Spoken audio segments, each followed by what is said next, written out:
Hello friends, welcome. My self Pawan Jha, director Vijay study circle.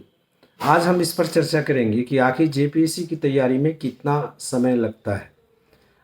यहाँ पर तैयारी का मतलब स्टूडेंट की तैयारी नहीं, जेपीएससी एग्ज़ाम को कंडक्ट कराने में कितना समय लगता है। एक तरह से देखा जाए तो स्टूडेंट्स ये मान के चलते हैं कि यह एक पंचवर्षीय योजना की तरह है।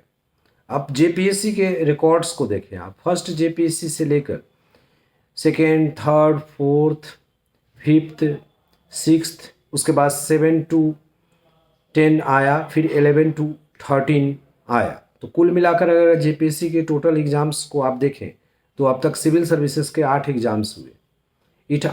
इन 8 एग्ज़ाम्स के अगर आप प्रोसेस को देखेंगे कि आखिर कितने दिन के बाद रिजल्ट आया, तो प्रोसेस शुरू होने के बाद लगभग एवरेज जो है 2 से 2.25 साल लगे रिजल्ट में। किसी में 2 साल 4 महीने, किसी में 2 साल 6 महीने। एवरेज आया वही, समझ लीजिए आप 2.25 साल का एवरेज आया। लेकिन ये रिकॉर्ड जो है वो प्रोसेस शुरू होने के बाद गैप काफ़ी रहते हैं, जैसे कि फॉर्म ही नहीं आते 2-2 साल। तो अगर उनको आप जोड़ लेंगे तो उस हिसाब से एक जेपीएससी को कंडक्ट कराने में 4-4.5 साल का समय लगा है। दूसरी बात आप देखें, एक जो सर्वे यूपीएससी के सक्सेस रेट को लेकर होती है कि आखिर कितने अटेम्प्ट्स में स्टूडेंट अपना बेस्ट परफॉर्मेंस करते हैं, सिलेक्शन किस अटेम्प्ट वालों का होता है। तो यूपीएससी में अगर आप देखेंगे तो एक आया सर्वे में जो कि अपना best performance student second time करते हैं।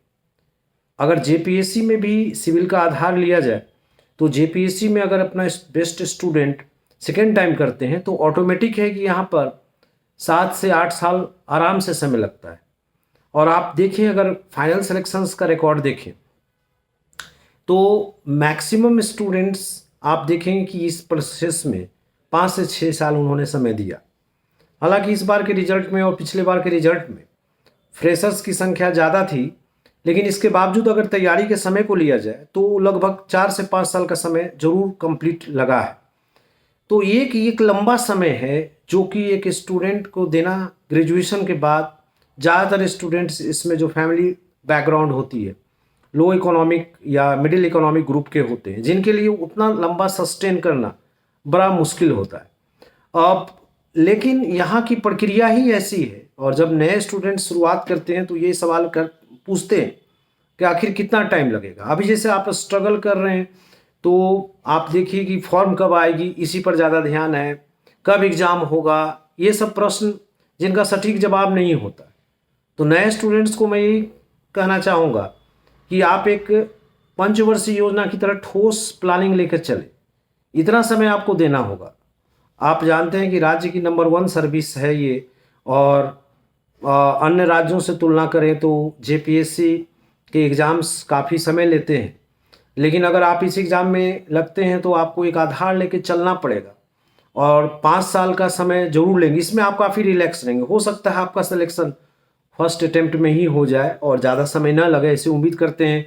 प्रोसेस भी बदल जाए, एग्ज़ाम भी रेगुलर हो, ये सब पॉजिटिव्स हैं अगर हम सोचें तो। लेकिन ये पॉजिटिव्स अगर नहीं होते हैं या आप इस एग्ज़ाम में लगते हैं तो आपको एक ठोस रणनीति पर चलनी ही होगी ताकि आप मेंटली रिलैक्स रहें। मेंटली रिलैक्स रहना बहुत ज़रूरी है। तो आप 5 साल का कार्यक्रम लेकर चलें अपने लिए, अपने परिवार से सहमति लेकर।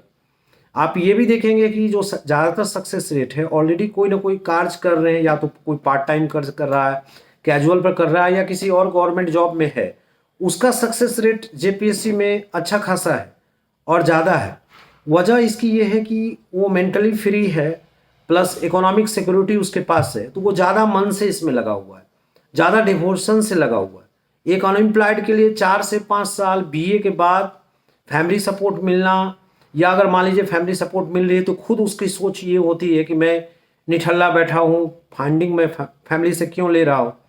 तो ये सोच उसको पूरी तरह से, जो पढ़ाई का समय है तो क्वालिटी टाइम वो नहीं दे पा रहा है, निगेटिव थॉट्स ज़्यादा आते, और माहौल भी कुछ वैसा ही होता है कि साल दर साल निकल जाते। तो इसलिए मैं यही कहना चाहूँगा कि आप एक ठोस रणनीति पर चलें और आप एक लंबी प्लानिंग करें। उम्मीद करते हैं की व्यवस्था सुधरे, जो हर साल हम लोग उम्मीद करते हैं, हर चेयरमैन बदलने के बाद उम्मीद करते हैं, और ये उम्मीद अभी भी बनी हुई है कि जेपीएससी प्रतिवर्ष हो और जल्दी जल्दी रिजल्ट आए और स्टूडेंट्स को ज़्यादा इंतज़ार ना करना पड़े। लेकिन ये एक प्लान ए है। प्लान बी ये है कि आप एक ठोस रणनीति बनाएं और मान के चलें कि इस प्रतिष्ठित नौकरी को पाने के लिए हमारे पास इतने समय होने चाहिए और इतने संसाधन होने चाहिए जो हम फाइनली इसको क्रैक करें। इसके लिए जैसे मैंने विकल्प कहा कि आप कोई पार्ट टाइम काम कर सकते हैं, आप कोई अन्य आय के स्रोतों पर विचार कर सकते हैं। ये सब हैं चीज़ें जिस पर आप गौर करें तो आपको तैयारी में काफ़ी आसानी होगी। Thank you.